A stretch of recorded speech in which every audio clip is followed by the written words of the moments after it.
What's up, y'all? It's your boy T.A. Thomas, and I'm here in Atlanta, Georgia, where you know I got soul, baby. You know where I'm at. Period. Yep, Love it. So let's get into it. yep. So you have been doing this music thing for some time now, but I want to get to the root. We want to get to that start. And bread before and we butter. started this interview, we had a little conversation about just R&B and really where the root of R&B starts. Where do you think it starts?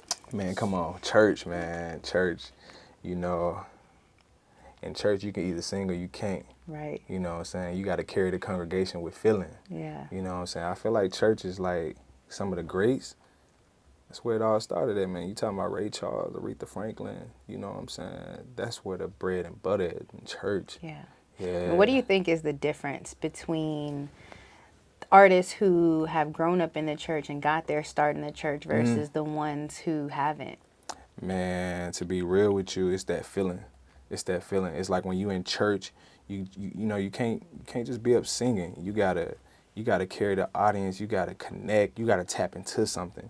You know what I'm saying? I feel like artists that don't, it's just like I hear it. It sound good, but like take me on a journey. Where's that soul? Where that soul Yeah. at? Like let me feel you. You know what I'm saying? Yeah. So yeah, church is Yeah. church is where it's at. Yeah, And and the you're coldest. from a southern state. Like, Yeah. it doesn't get much more southern than Mississippi. Come on, So growing up in the South, you really have that southern charm, that, you know, that southern soul, like we just Yeah. said. Yeah. You know, tell me about the difference between growing up in the South, right, versus how you've come up in the industry and like the differences that you've seen or even the growth that you've had as an artist. Man, being from the South, like I'm so, even more now in my life, like so appreciative of being from Mississippi. I love Mississippi.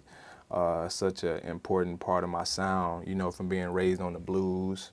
Our local artists, you know, I probably got into R&B as I got to college, you know what I'm saying? But it was all blues and gospel Really? for me, yeah. Yeah. You know, so I didn't find out about a lot of the artists that I'm now just like such big fans of until like my freshman year of college. For me, it was all like, you know, Sir Charles, Johnny Taylor, these people that was local to Mississippi. Yeah. It's played such a big part in my career when it comes to my sound and being the Southern crooner. You know what I'm saying? The industry is a little... Now, are you old enough to call yourself a crooner yet? No.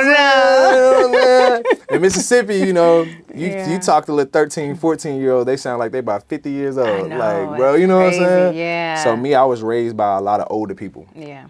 So my grandmother, my uncles and stuff. And so even the stuff that they was playing, music, and you know how they move, a lot of that stuff influenced me. Yeah. But you know, being in LA now, I'm just so appreciative of it because the industry, you know, it's so different. It can drain you of your authenticity a little bit. So, you know, I find myself back in Mississippi a lot, still sucking up some of the stuff that inspired me. Yeah. Keep your foundation. Yeah, I definitely agree with that.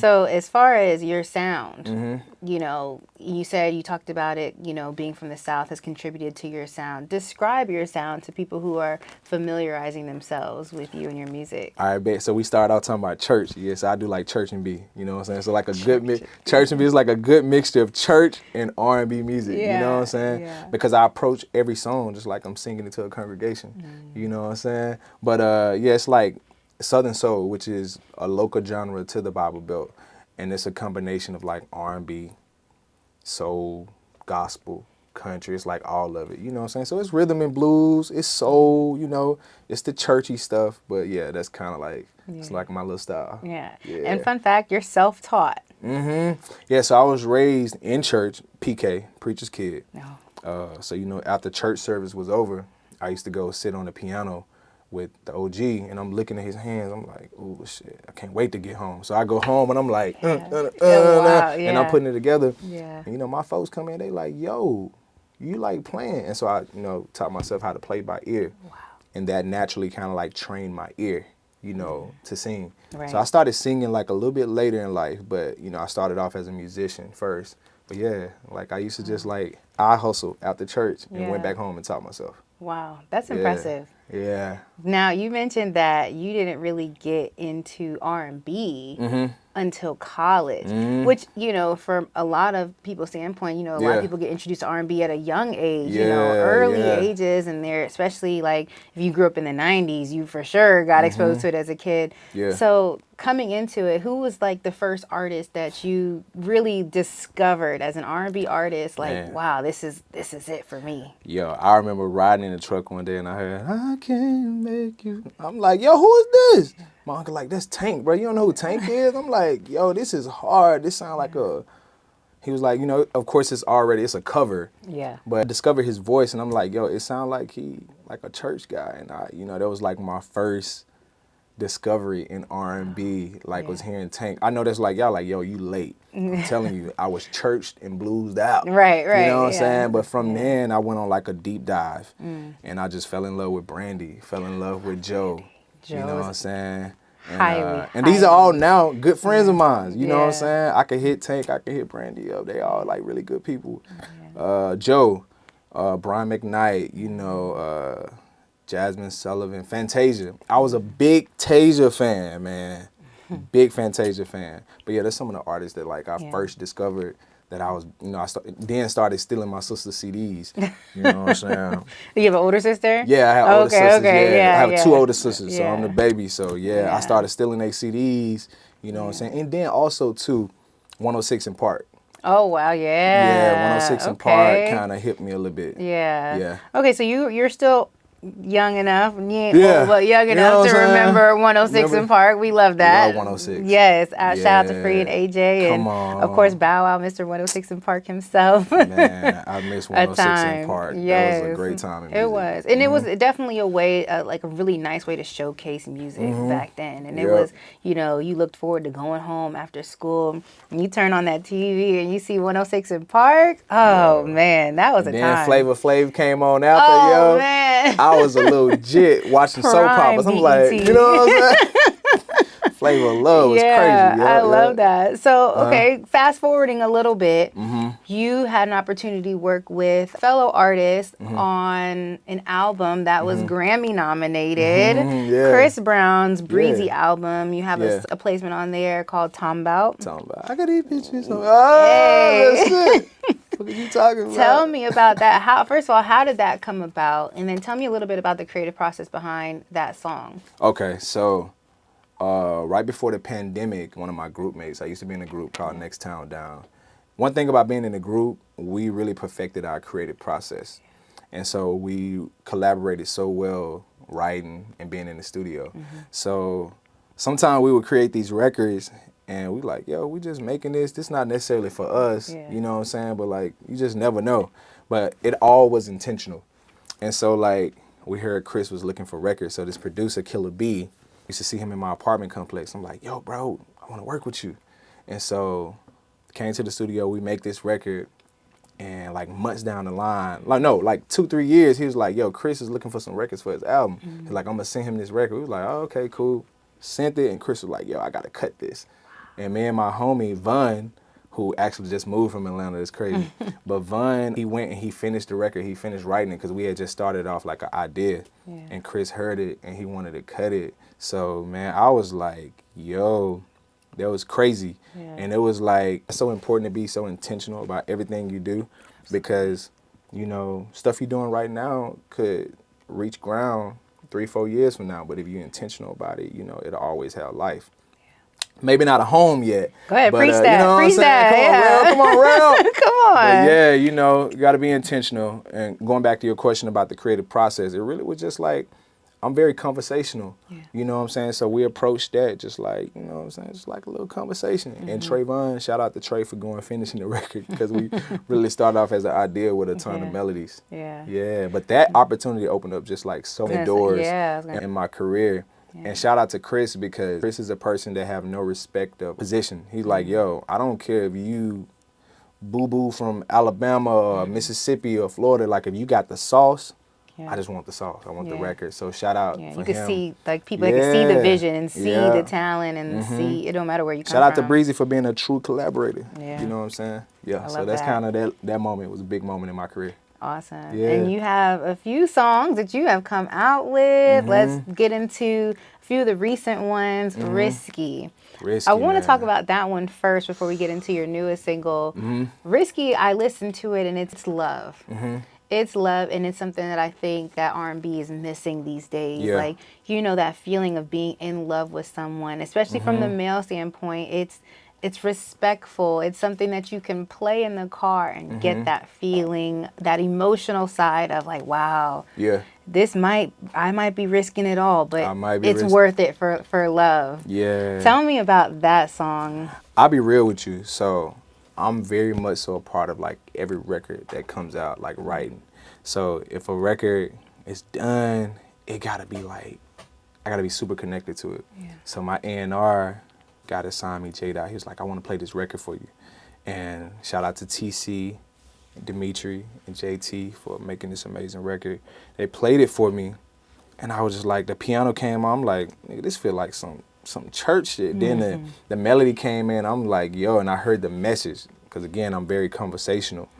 And I was like, yo, you know, going into situations in a relationship, sometimes we carry baggage and we portray those situations on our new partner. And you know, when you love somebody, sometimes, you know, it's worth taking a chance. You know, if you really real and you really, you know, really actively in it, you really love the person, you feel like that they the one, like, fuck it. Just like take the risk. And you know, it's beauty in traditional love song. I'm a traditional R&B dude. I love love. I love love. Yeah. You know what I'm saying? Love is still cool, guys. You know what I'm saying? It So is. when I heard the record, I was like, yo, I gotta cut this. Yeah. You know what I'm saying? I'm always down for like a little modern day ballad. Right. Yeah. And yeah, like you said, love is still cool. Love is still like, Believe it or cool. not, people are still in love, and there are still a lot of people who want to hear Niggas that. don't really want to be outside, bro. Y'all don't want to be outside, bro. No, we y'all don't really want want to be to cuddled up you in know bed, what I'm and it's like saying? about to be winter too. Bro, Like, come on, let's man. be so for We real. don't want to. We really don't want to be outside. People do. Like, people do want to hear that. Yeah, Like, for real. even if they're not currently in love, Facts. that hope of eventually getting there, they want to hear that music. And so, Facts. like, you being able to provide that is, you know, it's dope. I I love appreciate that. it. Yeah. So Yeah. when I heard that record, and you know, that's like my stance. I was like, I gotta cut this joint. Yeah. So then we go kind of on the opposite end of like when you're in love, they can't piss you off. You know what I'm saying? So it's like, you got your new record, Angry. Yeah. So tell us about that side of your artistry. I mean, I'm very transparent. This joint I did write with a very good friend of mine, Sage White. She's like one of my writing partners. You know what I'm saying? So anytime I'm writing something, it's super transparent. You know what I'm saying? One of my little kinks, one of my little things is I like my shot. They have a little attitude. I'm like, yeah, you coming in a little pissed off, a little angry today. What I do? You know what I'm saying? So I talked about, you know, retranslating that energy into like I love the tension. Yeah. I love the sexual tension. You know what I'm saying? Let's just, you know, I love it when you get angry. Let's y'all know what the fuck going on. Right. I mean, Yeah. when I heard it, I thought Yeah. about it's like there's a lot of guys in your position that feel that same way. Yeah, Like you know what I'm Neo, saying? when he had When You're Mad, like 100%. same vibe. Like Yeah. it's like, okay, I don't like it, but I love it. Like, It's just you know something what about I when a mean? lady Like, get hot, I be like, what? Yeah. You really mad right now? Yeah. Damn, this is beautiful. Y'all are hilarious. Y'all are hilarious individuals, I tell you that. But shout out to my boy Ray Keys. When I heard the Yeah. beat, once again, approaching and singing these records, like they in church. So you know what I'm saying? It was the whole topic, Angry. When she went in, I'm a true collaborator too. So you know, when I'm in the creative process, whoever I'm working with, we like fully indulge in whatever it is. So she laid these melodies and she got to the hook. I love it when you get angry. I'm like, yo, I love it when you get angry. I'm like, it's angry. That's what this is. This is what it feels like. And I whistled on the record. It was just like you're super not going R&B. to sing a little 1-2 and not think I'm going to ask you. You're going to sing a little 1-2 a little later. We're going to get there. We're going to get there. But but I love the fact that you collaborate with so many people and like you really are passionate about the collaborative process and just having people on your team that see the vision and can, you know, you guys can work together to make these dope records. So Yep. that's really good. That's collaboration, important to have. man. I can't do it on my own, and it's fucking boring just doing shit on your own. I really love collaborating with other collaborators, with other creators that I respect. Yeah. You know. So if there's anybody, R&B, soul, whatever, if you can pick one person or a couple people that you would love to collaborate with, who would it be? It could be producers, songwriters. artists, singers. People don't put enough respect on the pen of Jasmine Sullivan. Ooh. Cause Jasmine be writing a lot, going back in the day. Free your, if you don't love me, truth is. We have a post on Jasmine Sullivan and all the tracks that she's written. Dog. Yeah, trust me, we put respect on her name. Her and Missy Elliott. Oh, we got one for her too. Yeah. Like, no, guys, we really got to talk about this. Like, no, it's real. Like, them girls was Fantasia. Like, but I actually just saw Jasmine perform. For real? Yeah, they were in here. The tour with Maxwell. I'm looking forward to going to that October, too. London. Yeah. Fantastic. Good. Absolutely phenomenal. The mic was on. Listen, let me tell you something. It's different when you witness girls like Jasmine, girls like Fantasia, Jennifer Hudson, when them church girls, when they sing, it's just different. It's different. I'm telling y'all, it's different. Yeah. It's coming from somewhere deep. Real deep. Yeah. The backwater. Can't be duplicated. No, it really can't. Yeah. But Jasmine, Missy Elliott. I'm a big Jamie Foxx fan. Big Jamie fan. My brother Tank, we always talk about doing something together, but putting respect on his pen as well. Absolutely. Yeah, so that's just to name a couple, because I'll be up in here naming folks all day. Yeah, I know, for sure, sure. So for you, individually, what's next for you? What do you got coming up? Do you have any exciting things you want to share with the people? Yeah, so I'm actually in Atlanta right now, I came here to be on, I Got Soul, and I also came out here to shoot a video for a very special record I'm about to get ready to release. I ain't gonna say the name yet, but it's coming. It's coming soon. It's coming soon. So releasing more music, putting out an EP at the top of the year. Nice. And jumping on the road. You know what I'm saying? I want to be out, see the people. I want to be able to touch, reach y'all. But yeah, just some more records. Christmas time coming up, so definitely gonna release a Christmas vibe or two. It's fall. This is my time. This is when I thrive in the fall, baby. It's like the autumn leaves. Yeah. We in the sheets. We coloring up. Oh, I love it. I love it. Niggas come from outside in the fall. You know what? Because they ain't got no choice but to be inside. Okay. Too cold to be out. Yeah.